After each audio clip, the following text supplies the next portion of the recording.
ఇవి ఇప్పుడు ప్రెసెంట్ జరుగుతూ ఉన్నప్పుడు మీరు ఎప్పుడూ ఇలాంటి సిచ్యువేషన్ ఫేస్ చేశారు, కేసు వేయడం కానీ ఇలాంటివన్నీ. సో ఇప్పుడు మీకేమనిపిస్తుంది? ఏమనిపిస్తుంది ఇప్పుడు ఇంకా పర్లేదు. ఈ మొన్న జానీ మాస్టర్ విషయంలో వీళ్ళందరూ ఎవరో వచ్చారు కదా, ఎవరు ఝాన్సీ గారు, తమ్మారెడ్డి భరద్వాజ్, మరి వీళ్ళందరూ అప్పుడు ఏమయ్యారు నాకు తెలియదు. బట్ నా కేసు అయినప్పుడు నేను తమ్మారెడ్డి గారికి కూడా ఇన్ఫార్మ్ చేశాను. ఫస్ట్ కాల్ చేసినప్పుడు ఏమోనమ్మా నాకు తెలియదు అన్నాడు. అదే మనిషి ఒక కేసు వేసిన తర్వాత కాంప్రమైజ్ ఆయనే మాట్లాడాడు నాకు ఫోన్ చేసి.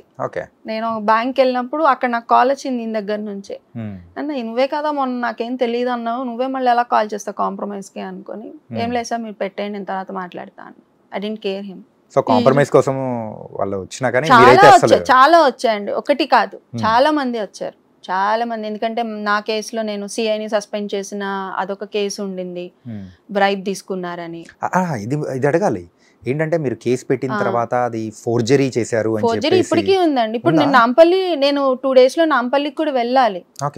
రిజిస్ట్రార్ ఆఫీస్ లో వీళ్ళు ఒక పేపర్ ని తీసుకొచ్చారు, ఒక డాక్యుమెంట్. అది నేను తెచ్చింది కాదు. జనరల్ గా మనం ఒక 100 rupees బాండ్ పేపర్, 10 ఈ బాండ్ పేపర్స్ తెచ్చినప్పుడు సోల్డ్ 2 అని ఉంటుంది. అది నేనే కొనుక్కోవాలి, నా ఆధార్ కార్డ్ ప్రెజెంట్ చేసి నేనే కొనుక్కోవాలి. నా తరపున ఇప్పుడు మీరు కొన్ని నాకు ఇచ్చారనుకోండి, అది చెల్లదు అది.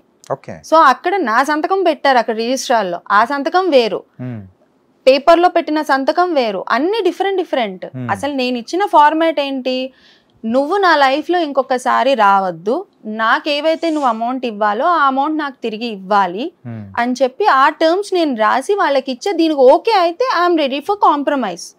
నేను ఫస్ట్ డే 1 నుంచి ఏం అడుగుతున్నా, నీ నుంచి నాకు డిస్టర్బెన్స్ ఉండద్దు, నీకు నేను ఖర్చు పెట్టినది కూడా నాకు తిరిగి రావాలి, ఇదే నేను అడుగుతున్నా డే 1 నుంచి.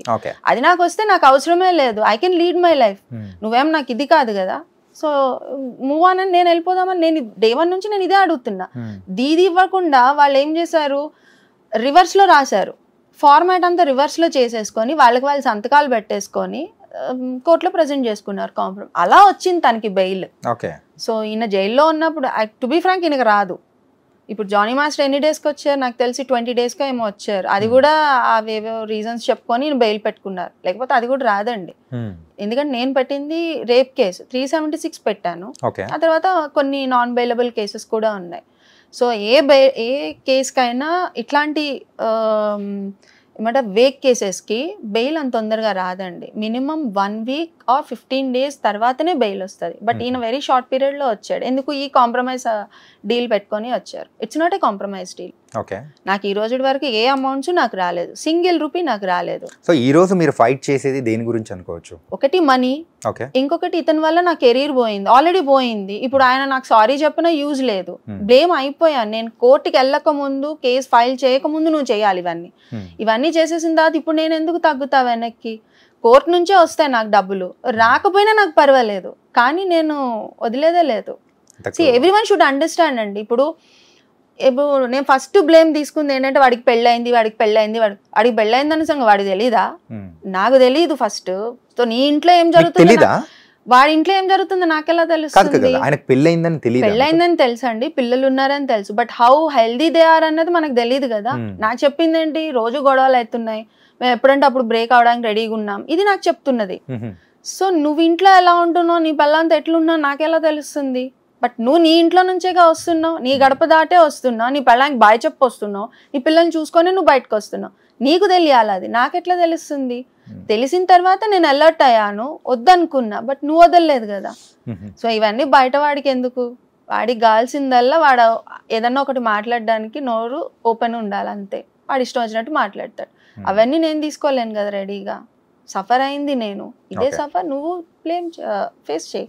మనము ప్రీవియస్గా ఇంటర్వ్యూ స్టార్ట్ అవ్వకముందు మాట్లాడేటప్పుడు ఏంటంటే కేసు వేయడం వల్ల అవతల వాళ్ళు ఎంత లాస్ అయిపోయారో తెలియదు, కానీ ఒక అమ్మాయిగా నేను లాస్ అయిపోవడం అనేది ఎక్కువ అయింది అని చెప్పేసి అన్నారు. మెయిన్గా మూవీ ఇండస్ట్రీలో ఛాన్సెస్ అనేది కూడా తగ్గాయని అన్నారు. తగ్గుతాయండి, ఎందుకంటే వాళ్ళు ఎప్పటి నుంచో ఉన్న వాళ్ళు.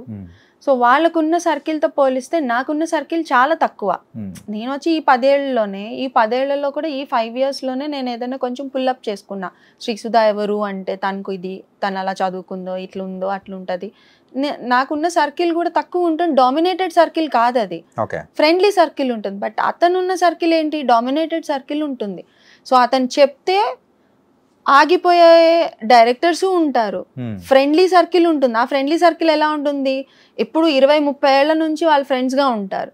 సో ఇప్పుడు ఆ డైరెక్టర్ నన్ను వచ్చి కాస్ట్ చేయాలంటే, అరే ఈ అమ్మాయి మన ఫ్రెండ్తోనే కదా గొడవ పెట్టుకుంది, ఇప్పుడు మనం పెట్టుకుంటే ఎందుకు, ఇట్లాంటి కాంప్లికేషన్స్ ఉంటాయి. సో పెట్టుకోరు, జనరల్గా ఇష్టం ఉన్నా పెట్టుకోరు. నాకు లిటరల్గా చెప్పిన వాళ్ళు కూడా ఉన్నారు 2-3. సుధా ఇట్లా కదా కొంచెం ఈ సినిమాకి వదిలేసాయి అంటే, సార్ మీరు వేరే రీజన్ చెప్తే నేను ఓకే అనుకునేదాన్ని, ఇలాంటి చిల్లర రీజన్స్కి కూడా మీరు భయపడతారని నేను అనుకోలేదు. లైట్ ఇట్ బీ సార్, నాకు అవసరమే లేదు, నాకు వచ్చే సినిమాలు నాకు వస్తున్నాయి, అవి చాలు, నాకు ఇచ్చే పైసలు ఎక్కువ ఇచ్చి కూడా వస్తున్నారు, ఎందుకంటే దే అండర్స్టూడ్ మై సిచ్యువేషన్ అని పిలుస్తున్నారు, ఆ రోల్కి నేను యాప్ట్ అనుకుంటున్నారు కాబట్టి పిలుస్తున్నారు, నేను చేసుకుంటా, మీరు ఇస్తే ఇంకొంచెం నాకు కొంచెం మైలేజ్ ఉంటుంది కదా అని నేను అడిగాను, అంతే అన్న, లెట్ ఇట్ బి అనుకున్నా. మరి అందుకేనా ఇప్పుడు వైల్డ్ లైఫ్ ఫోటోగ్రాఫర్ గా టర్న్ అయింది? అది రీజన్ కాదు, నేను ఎప్పటి నుంచి నేచర్ మీద ఇంట్రెస్ట్ ఉండే. నేను అంతకు ముందు కూడా నా ఫేస్బుక్ లో పోస్టులు అలానే ఉండేవి, ఎక్కడన్నా చూసినా ఏదన్నా ఉన్నా కూడా. ఈ కోవిడ్ లో ఏమైందంటే నాకు I got some time to check everything in the YouTube, ఏవేవి ఎక్కడ ఉన్నాయి, సో పోస్టింగ్స్ అన్ని చూడటము, ఓకే ఇలా మనం వెళ్ళొచ్చా, ఇలా చేయొచ్చా అనుకుని నేను ఫస్ట్ ఒక టూరిస్ట్ లాగే వెళ్ళాను. ఆల్మోస్ట్ ఒక 10 trips నేను టూరిస్ట్ లాగే వెళ్ళాను, ఖర్చు పెట్టి వెళ్ళాను. వెళ్ళిన తర్వాత స్లోగా నేను నేర్చుకోవడం, ఫోటోగ్రఫీ నేర్చుకోవడం, తర్వాత కెమెరా కొనుక్కోవడం. ఆ కెమెరా కొనుక్కోవడానికి మళ్ళీ నేను ఇన్వెస్ట్ చేయాలి కదా, సో దానికి నేను టూర్స్ హోస్ట్ చేసి అందులో వచ్చిన డబ్బులు నేను కెమెరా కొనుక్కోవడం. టూర్స్ హోస్ట్ చేయడం అంటే ఏ kind of tours? Wildlife tours అండి, షేరింగ్ బేసిస్ లో పెట్టుకొని నేను నాతో పాటు ఒక 3 members-ని 4 members-ని తీసుకెళ్ళి ఒక ఫ్యామిలీని తీసుకెళ్తా. సో వాళ్ళకి అక్కడ అకామిడేషన్, స్టే అండ్ అన్ని ప్రొవైడ్ చేసి అందులో మిగిలిన డబ్బులు నేను ఉంచుకుంటా. ఓకే, రీసెంట్ టైమ్స్ లో మంచి కెమెరా కూడా కొన్నారుగా? పెద్ద కెమెరానే కొన్నారు, ల్యాప్టాప్ కొనుక్కున్నా, మంచిగా నా ఎడిటింగ్ నేనే చేసుకుంటాను నా ఫొటోస్ కి, సో నేను ఎవరికి ఇవ్వను రా photos. Okay, so I was good with that. నేను ఎందులో అన్నా బతికేస్తాను, but only thing is I need some peaceful mind, అంతే. ఎవరికన్నా ఇదేలేండి, నీకు ఎంత ఫుడ్ పెట్టినా కూడా పీస్ ఆఫ్ మైండ్ లేకపోతే నీకు కళ్ళ ముందు ఒక బిర్యానీ పెట్టినా నువ్వు తినవు, right?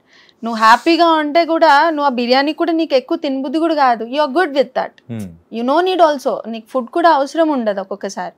So everybody needs peace of mind, అంతే. ఫుడ్, డబ్బులు ఇవన్నీ కాదు, peace of mind is priority. So I'm having that now. So ఇప్పుడు పీస్ ఉన్నప్పుడు ఆ కేసు అనేది కూడా కాంప్రమైజ్ అయిపోవచ్చుగా? అవనండి, దానికి ముందు వచ్చింది. అసలు నాకు పీస్ ఆఫ్ మైండ్ లేకపోవడం, నా 5 years లైఫ్ ఎవరిస్తాడండి? నేను ముందే జడ్జ్ చేసి నాకు వద్దు అనుకున్నప్పుడు యూ షుడ్ ఆల్సో లీవ్. నువ్వు చేయకుండా దాన్ని నువ్వు ఇంకా పుల్ చేసి ఇప్పుడు ఈ రోజు ఇప్పుడు నేను ఎక్కడన్నా వెళ్ళినా కూడా ఎవరన్నా యూట్యూబ్ తీస్తే శ్రీసుధా, శ్యామ్ కే నాయుడు అనే వస్తుంది. ఐ కాంట్ రిమూవ్ దట్ కదా, ఆ బ్లేమ్ నేను తీయలేను కదా.